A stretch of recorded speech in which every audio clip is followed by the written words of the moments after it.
Sebagian besar timah di dunia berasal dari Pulau Bangka, Provinsi Bangka Belitung, yang produksi dan pengelolaannya dilakukan BUMN PT Timah Persero. CNN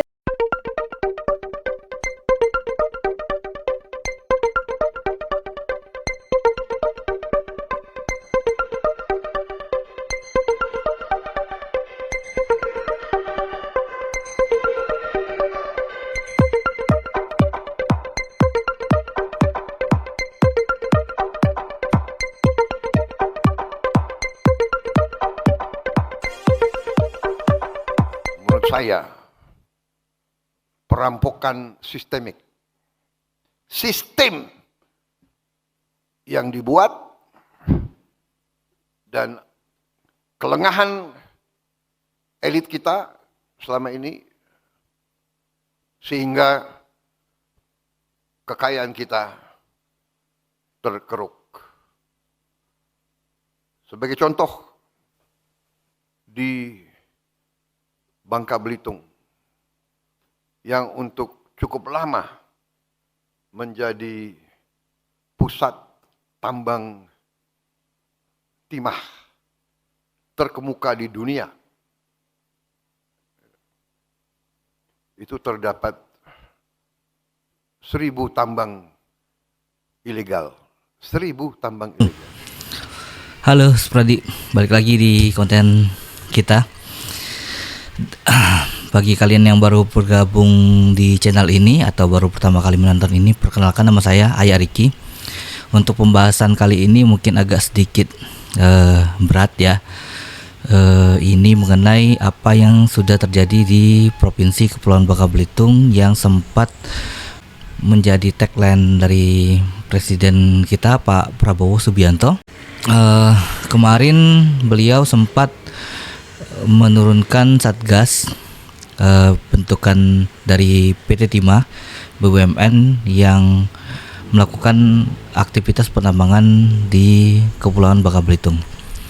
Nah, Satgas tersebut sudah turun, lalu beberapa kolektor yang besar itu sudah ditangkap yang terduga ya, yang diduga sudah merugikan negara. Lalu media pun sudah ramai, bisa kalian cek sendiri di kanal-kanal berita yang intinya Presiden Prabowo melakukan perang melawan perampok negara di Bangka Belitung, dan pastinya sudah terjadi ya di akhir bulan September kemarin. Nah, tapi sejak kemarin saya memilih diam dulu, saya menunggu momen ini reda dulu.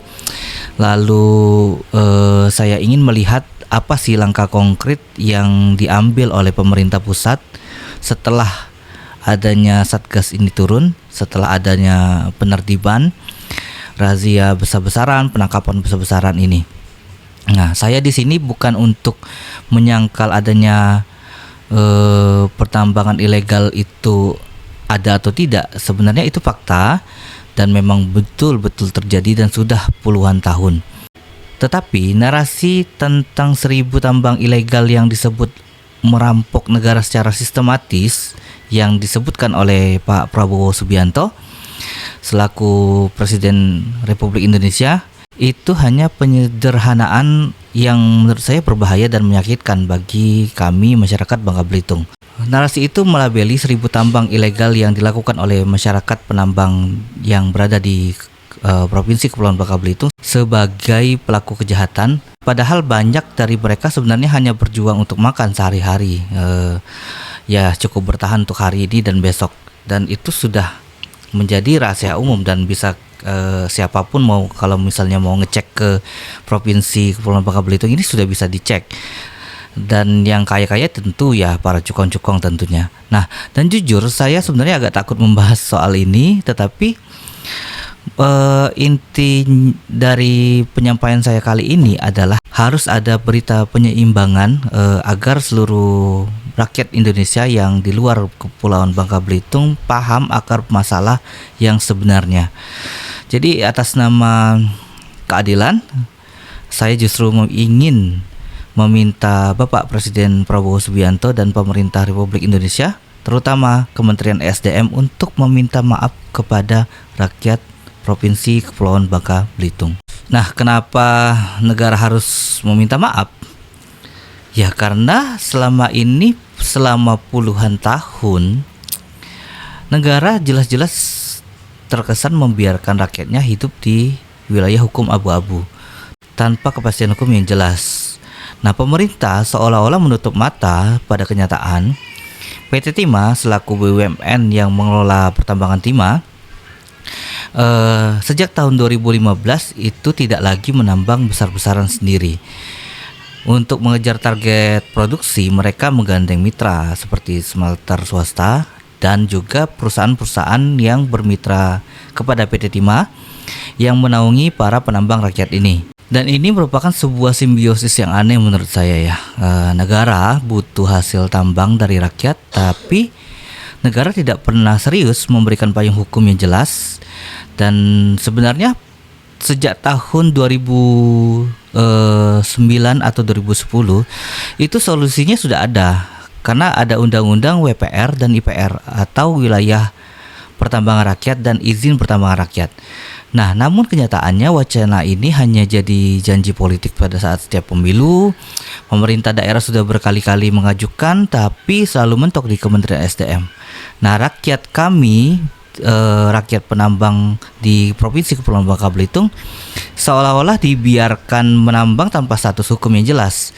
Jadi akhirnya ya bisa dikatakan ilegal, tapi hasilnya ya hasil dari pasir timah yang ditambang oleh rakyat tetap dibutuhkan negara untuk ekspor. Ironi bukan? Nah, masalahnya pembiaran ini itu bukan sekali dua kali terjadi, Pak.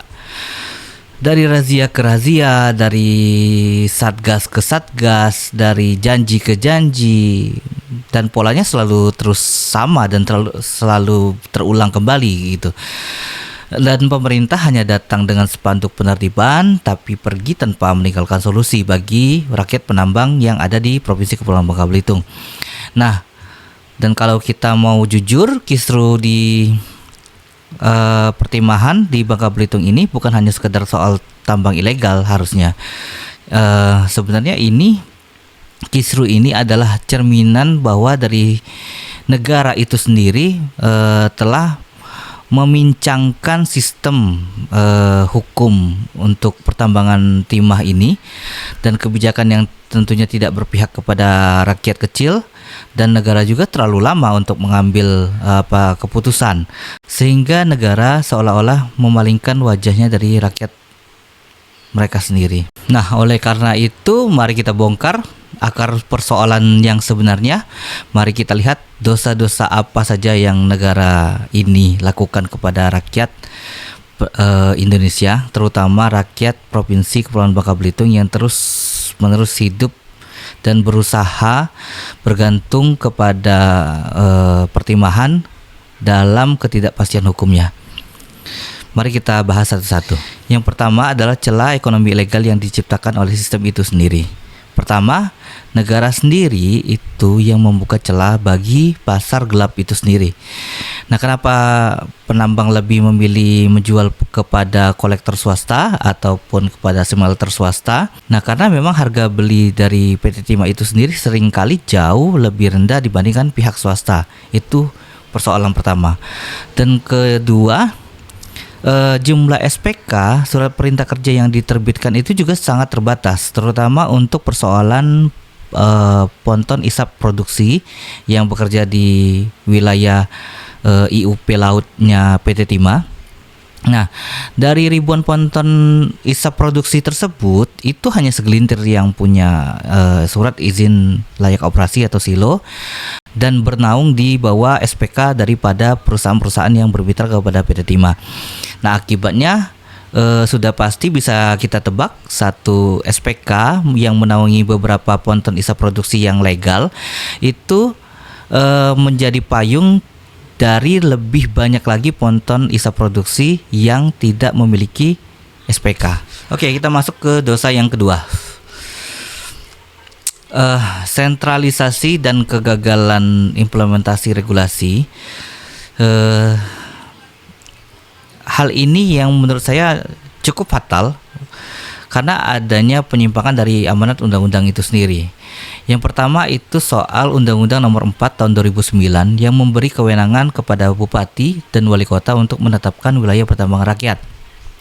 Nah, tetapi sejak tahun 2020 itu keluar lagi nih Undang-Undang Tandingan, Undang-Undang Nomor 3 Tahun 2020 yang disahkan pada saat itu, sehingga semua kewenangan yang dimiliki di undang-undang di tahun 2009 tadi itu ditarik ke pusat semua dan dikelola atau diputuskan oleh Kementerian SDM.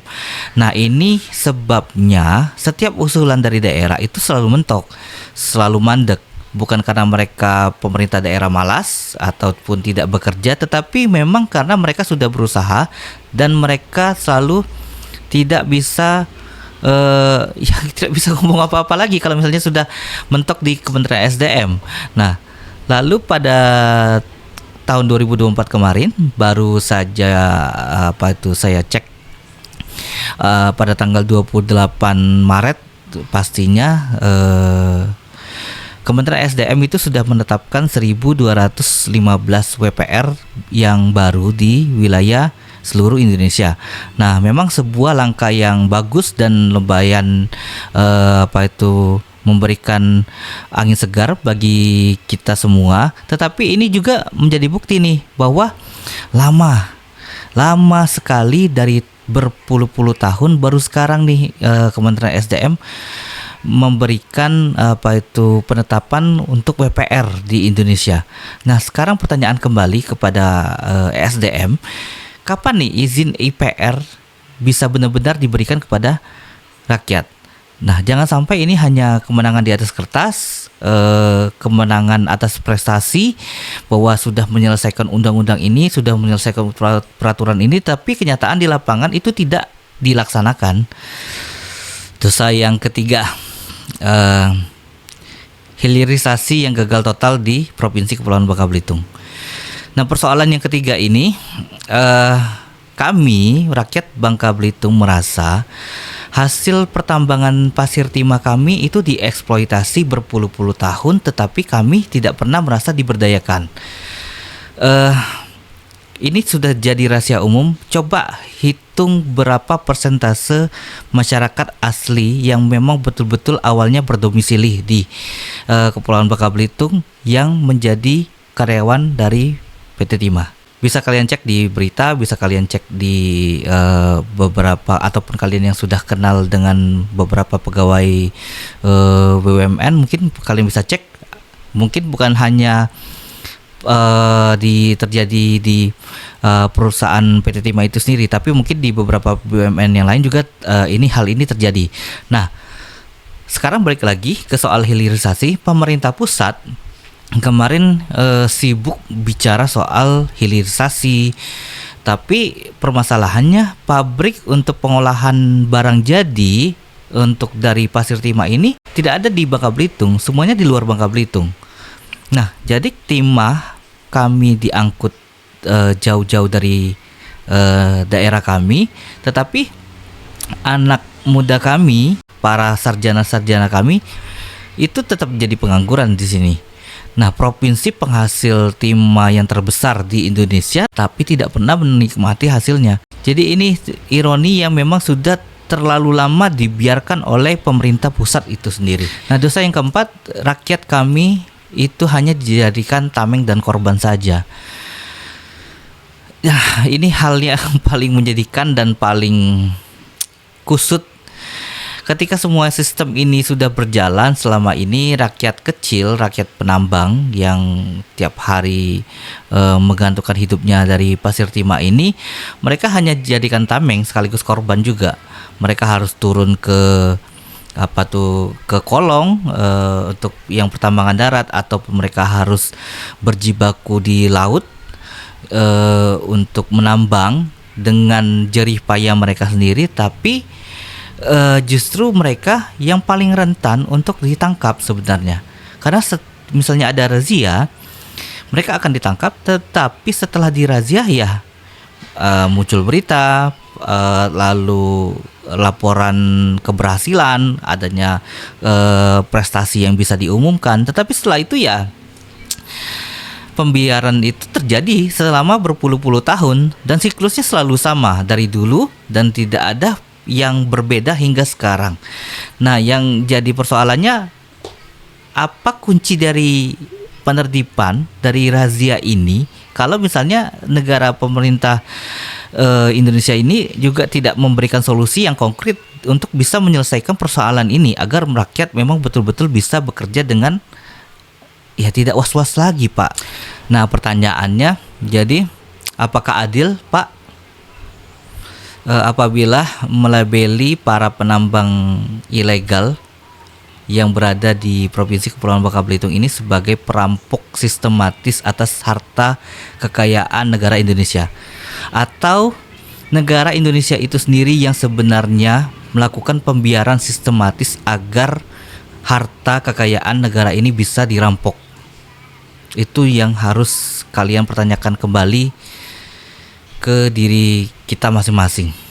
Nah, ini bukan hanya semata soal masalah kriminal atau masalah kegagalan kebijakan, tetapi negara memang sudah menciptakan selama ini ekosistem yang memaksa rakyat itu melanggar hukum. Lalu negara menghukum mereka atas pelanggaran yang ada, dan tetapi sistemnya tidak pernah diberesin, tidak pernah dibuat itu menjadi baku.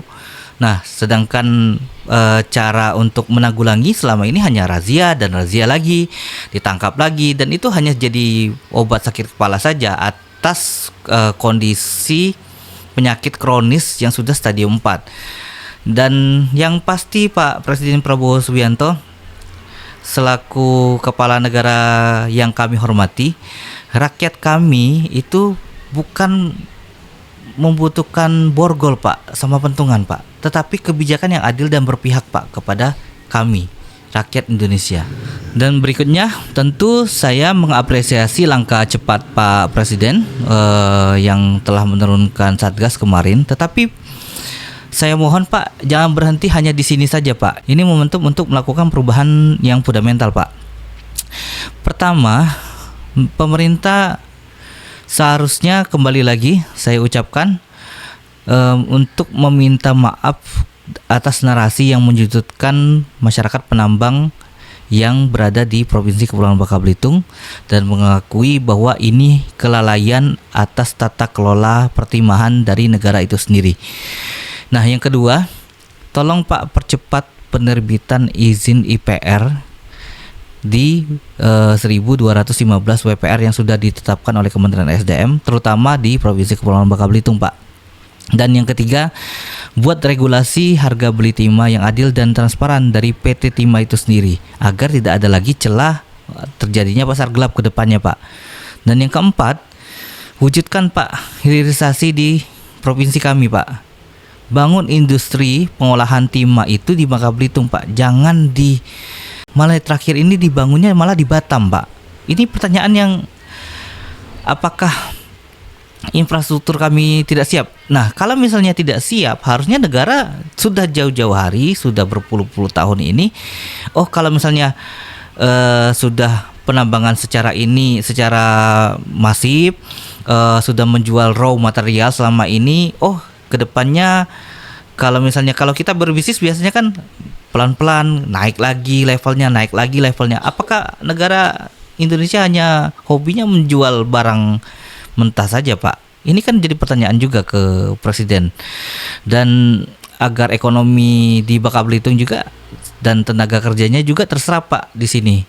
Dan sehingga pastinya 4 langkah ini sebenarnya bukan bentuk perlawanan saya ataupun bentuk kritik saya, tetapi ini bentuk cinta saya kepada negara Indonesia itu sendiri. Nah, pada akhirnya balik lagi, ini bukan soal timah, ini bukan soal pertambangan, tapi ini soal keadilan, Pak. Soal bagaimana negara memandang rakyatnya, apakah sebagai aset yang bisa diberdayakan atau hanya sebagai komoditas yang bisa diperas lalu ketika ada permasalahan bisa disalahkan. Nah, warisan yang kita harapkan dari pemerintahan baru ini bukan sekedar berapa banyak orang yang ditangkap sebenarnya, Pak. Tetapi bagaimana sistem ini bisa lebih baik, lebih bisa pro rakyat seperti yang digaungkan oleh Bapak juga selama ini. Nah, tentunya apa yang pro rakyat, Pak? Sebuah tata kelola pertambangan timah, pasir timah yang adil, transparan dan memberi kepastian hukum bagi rakyat penambang yang ada di Provinsi Kepulauan Bangka Belitung. Jadi karena timah yang sudah digali selama ini, kami pun belajar, Pak, satu hal. Logam bisa dilebur, Pak, tetapi luka atas ketidakadilan itu tidak semudahnya bisa dilebur. Jadi akhir kata untuk video kali ini, Sepradi, kalian yang berada di luar Kepulauan Bangka Belitung, sesama rakyat Indonesia, suara ini bukan hanya dari saya, tetapi suara ini untuk kalian semua rakyat Indonesia dan juga terutama rakyat penambang yang kecil, baik itu di Indonesia maupun khususnya di Provinsi Kepulauan Bangka Belitung, agar tidak lagi hidup di bawah naungan wilayah hukum abu-abu yang selama ini kita rasakan di Republik Indonesia. Terima kasih sudah menonton video kali ini dan semoga bermanfaat. Sampai jumpa di video berikutnya.